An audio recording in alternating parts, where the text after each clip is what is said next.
বন্ধুরা অবশেষে বাংলাদেশের বাজারে চলে আসলো 2025 মডেলের রেজেডার একেবারে আপডেট ভার্সনের বাইক দেখতে পাচ্ছেন। একেবারে ইনটেক বাইক, এখনও কিন্তু পলি খোলা হয় নাই। এটা হচ্ছে আপনার আপডেট এসেছে। এটা হচ্ছে সম্পূর্ণ এলইডি ডিআরএল দিয়েছে। চাবি অন করার সাথে সাথেই কিন্তু আপনি আলো পাবেন এবং আপনি চাইলে এই আলোতেই কিন্তু চলতে পারবেন। সো এটাই হচ্ছে আপডেট। পাশাপাশি কিন্তু দেখতে পাচ্ছেন কালার কম্বিনেশন, এর সাথে যে গ্রাফিক্স করেছে এগুলো কিন্তু সম্পূর্ণ কিন্তু আপডেট লেটেস্ট ভার্সনের কিন্তু গ্রাফিক্স। আর কোম্পানি ক্লেম করছে এই বাইকটা থেকে 69 মাইলেজ পাওয়া যাবে, কারণ এটা কিন্তু হাইব্রিড ভার্সন, ইয়ামার ব্লু কোড টেকনোলজিও কিন্তু ইউজ করা হয়েছে।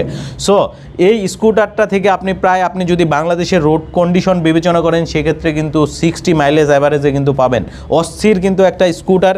যারা মূলত একটু সেফটি চিন্তা করেন যে আমি স্কুটার চালাবো, ভালো মাইলেজ পাবো, সো তাদের জন্য একটা পারফেক্ট কম্বিনেশন হবে। সেই সাথে এটা কিন্তু 2025-এর একবারে আপডেট মডেল। স্কুটারটা পাবেন আলিজা মার্টে।